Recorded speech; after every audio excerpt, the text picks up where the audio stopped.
I am a victim of domestic violence, and I think the thing that was the hardest to realize was that I really was a victim.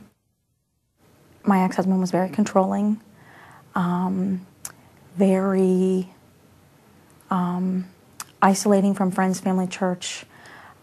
He monitored my coming and going. He didn't let me talk on the phone.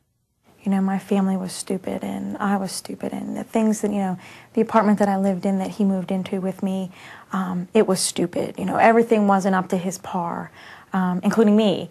And so, I was constantly in a race with myself to see, what I could do to make it better or fix it.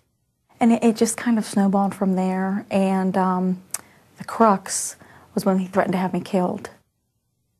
You could put on your social face when you were outside, but the thing that was most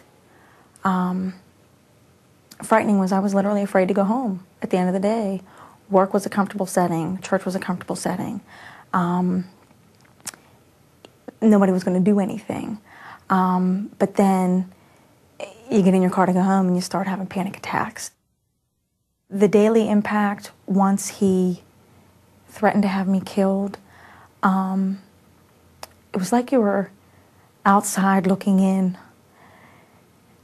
Because by the time that happened, I wasn't really talking to my family because I had pretty much pushed them by the wayside. They didn't like him or how he treated me because they could see it. Of course, I was too involved in the relationship to see. And so there was nobody to go to. I kept thinking in the back of my mind that domestic violence happened to somebody else. On TV, it's some other person or some other background or lifestyle or age of a person. I didn't think that it would be happening to me. You go through the whole realm of emotions.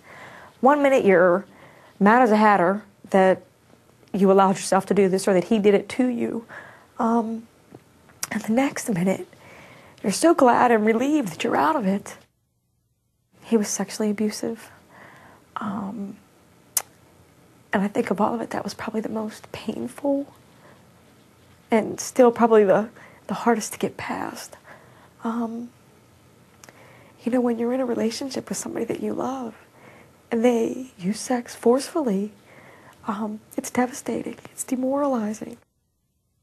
I've gotten to the point where I know I'm better off without him, and I'm moving forward.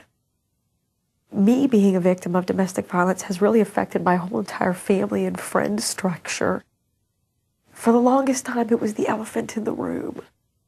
They tiptoed around all of the issues. The fear has eased a little, but it's still there.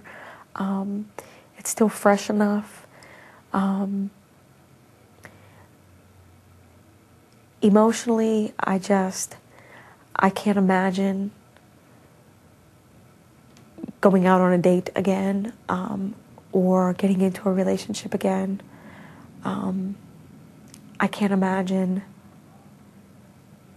being intimate. I'm afraid that if I put myself out there, it'll happen again.